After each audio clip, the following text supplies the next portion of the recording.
भागवत कथा 7 दिन ही क्यों होती है, जानिए। हम 7 दिन की कथा सुन के अपने जीवन के सभी 7 दिनों को पवित्र कर लेते हैं, पाप रहित बने। राजा परीक्षित को 7 दिन का शाप मिला तो तुरंत अपने पुत्र जन्मेजय को सौंप कर चल पड़े। पर मन में एक प्रश्न है। जीवन में प्रश्नों का होना बहुत महत्वपूर्ण है। अबोध बालक जो कुछ नहीं जानता वह भी एक दिन में न जाने कितने सारे प्रश्न करता है। फिर हम भी तो परमात्मा के विषय में अबोध हैं, कुछ जानते नहीं। हमारे पंडित जी ने जो कहा उसी के आधार पर हमारी पूजा बढ़ जाती है। तो हमें अपनी पूजा नहीं बढ़ानी, हमें तो श्रद्धा बढ़ानी है। जब तक जानकारी नहीं होगी तब तक श्रद्धा भी नहीं बढ़ेगी। इसलिए परमात्मा की प्राप्ति के लिए प्रश्न जरूरी है, परंतु प्रश्न करने से पहले ध्यान दें कि हम प्रश्न किससे कर रहे हैं और प्रश्न कहाँ कर रहे हैं। दूसरी बात, हम जिनसे प्रश्न करते हैं उनके प्रति आदर भाव आवश्यक है। महाभारत में जब अर्जुन ने भगवान श्री कृष्ण से प्रश्न किया तो प्रश्न के पहले अर्जुन ने अपने आप को शिष्य माना। इसलिए आप जब शिष्य भाव से प्रश्न करेंगे तो आपको प्रश्नों के उत्तर अवश्य मिलेंगे। राजा परीक्षित के जीवन में भी प्रश्न आया और प्रश्न था कि अब तक तो मैं जिया, खूब ऐश्वर्य भी पाया, पर अब मेरी जिंदगी सिर्फ 7 दिन की है और मुझे मरना भी होगा। पर मैं मरूं कैसे और मरने वाले को करना क्या चाहिए। अपनी मृत्यु को सुधारने के लिए राजा राज्य को त्याग कर गंगा नदी के तट पर अनशन में बैठ गए और शुकदेव जी ने उसे मरने की विधि बताई। पहले वर्तमान सुधारो। राजा परीक्षित अपना भूत भूल गया और वर्तमान को सुधारने का प्रयास किया। भविष्य की चिंता मत करो, यदि वर्तमान अच्छा है तो भविष्य भी उज्जवल होगा। वर्तमान की चिंता करते जो बैठा रहता है वह मूर्ख है। दूसरी बात की ठाकुर जी की बड़ी कृपा है कि हम अंधे नहीं हैं। हमारे पास एक नहीं पूरी 2 आंखें हैं। हम बहुत भाग्यशाली हैं, परंतु आंख है पर दृष्टि नहीं है। आंख तो भगवान ने दी पर दृष्टि हमें सत्संग से मिलती है। हम इन 7 दिन के सत्संग से दृष्टि प्राप्त करें। अरे दृष्टि होगी तभी तो दर्शन प्राप्त होगा। देखने में और दर्शन में अंतर है। हम देखते हैं जगत को और दर्शन जगदीश का करें। देखने के लिए आंख की आवश्यकता है पर दर्शन के लिए दृष्टि जरूरी है। यदि दृष्टि नहीं तो दर्शन नहीं, तो हम दृष्टि श्रीमद् भगवत कथा से प्राप्त करें। कुछ लोग ऐसे भी होते हैं जिनके पास आंख तो है पर दृष्टि नहीं, वहीं इस संसार में भटकते रहते हैं। और कुछ ऐसे भी होते हैं जिनको आंख नहीं पर दृष्टि है और वो उसी दृष्टि से समूचे संसार का दर्शन करते हैं। देखने और दर्शन करने में बहुत अंतर है। सूरदास बाबा जी के पास आंख तो नहीं पर दृष्टि थी, जिससे वे जगत के साथ साथ जगदीश का भी दर्शन करते थे। एक बार बाबा सूरदास जी को पास के ही गांव से बुलावा आया। रात्रि का समय था तो बाबा जी ने एक हाथ में लाठी पकड़ी, दूसरे हाथ में चिमनी लिया और निकल पड़े। कुछ ही दूरी पर एक आंख वाला मिला।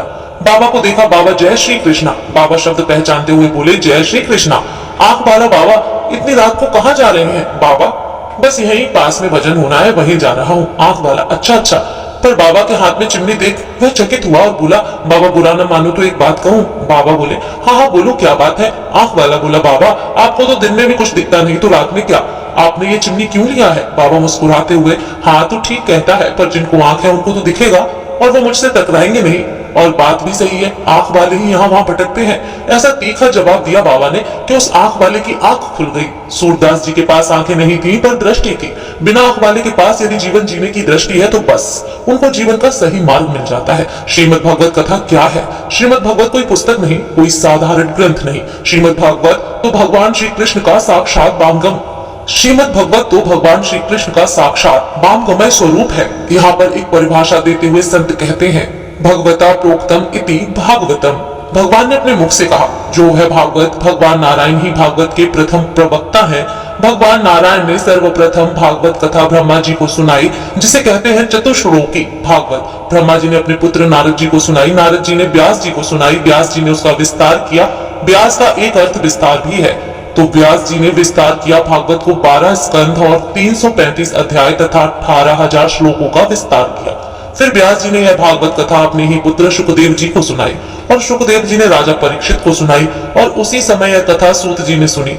तो सूत जी ने सौनकादि सहित 88,000 ऋषियों को भागवत कथा सुनाया। इस तरह से यह कथा परंपरागत रूप से आज आप भी इस कथा का रसपान कर रहे हैं। इतनी चर्चा के बाद अब हम कथा की ओर चलते हैं। सबसे पहले हम आपका परिचय भागवत जी से कराते हैं और भागवत जी की महिमा का श्रवण करते हैं। कथा प्रारंभ करने से पहले हम महात्मा की चर्चा करते हैं, क्योंकि जब तक हम किसी की महिमा न सुने तब तक बात असर नहीं करती। इसलिए पहले भागवत जी से परिचय हो। भागवत जी अपनी महिमा स्वयं नहीं करते, तो भागवत जी की महिमा गाता कौन है? भागवत जी का परिचय हमसे पद्म पुराण करा रहे हैं। व्यास जी की यह आज्ञा है कि वक्ता पहले पद्म पुराण के अंतर्गत महात्म्य के जो 6 अध्याय का महात्म्य वर्णन है वह पहले कहें और भागवत जी का परिचय कराएं, क्योंकि बड़े बड़ाई ना करें, बड़े ना बोले बोल, हीरा मुख से ना कहे लाख हमारा मोल। अपने ही मुख कोई अपनी बड़ाई प्रशंसा नहीं करता। बस यही कारण है कि दूसरे ग्रंथ भागवत जी की महिमा गाते हैं, हमसे परिचय कराते हैं। तो आइए हम भागवत जी की महिमा का रसपान करें पद्म पुराण के माध्यम से। आरंभ में वेद व्यास जी ने मंगलाचरण किया, तो हम भी यहाँ पर मंगलाचरण करें। कोई शुभ कार्य करने से पहले मंगल कामना की जाती है या मंगलाचरण किया जाता है, यही तो मंगलाचरण है। सच्चिदानंद रूपाय हमारे वेदों ने, शास्त्रों ने, संतों ने दो बात बताई है। एक बात तो है कि परम तत्व का परिचय, और दूसरी बात उसकी प्राप्ति का उपाय। जब परिचय हुआ कि यह रसगुल्ला है, तो फिर उसकी प्राप्ति की इच्छा होती है। तो प्रश्न उठता है कि गुरुदेव हम परम तत्व की प्राप्ति कैसे करें? तो यहाँ पर गुरुदेव ने प्राप्ति का साधन बताया। पहले तो परिचय दिया, वो भी एक नहीं पूरे 3 प्रकार से। पहला स्वरूप परिचय, दूसरा कार्य परिचय, तीसरा स्वभाव परिचय। तो पहला स्वरूप परिचय सच्चिदानंद रूपाय, यह हुआ स्वरूप परिचय। स्वरूप कैसा है? सत, चित और आनंद स्वरूप। सत शब्द से शाश्वता बताई है। अब सत है ठीक है, पर सत के साथ चित यानी चैतन्यता, तो चैतन्यता का होना परम आवश्यक है, नहीं तो सत जड़ हो जाएगा। जैसे माइक है पर बिजली नहीं है, तो माइक जड़ हो गया ना। इसीलिए सत के साथ चित भी आवश्यक है। अब चलो ठीक है, सत है, चित भी है, पर आनंद नहीं है। हाँ, सत और चित के साथ आनंद का होना अति आवश्यक है। क्यों? क्योंकि माइक है और बिजली भी है, पर वक्ता अर्थात बोलने वाला नहीं है, तो ये दोनों व्यर्थ हैं। इसलिए यदि माइक है तो लाइट का होना आवश्यक है, और माइक लाइट दोनों है तो वक्ता का होना जरूरी है। अतः सत है तो चित का होना आवश्यक है, और सत चित दोनों है तो आनंद की अनुभूति होनी ही है, इसमें शंका नहीं।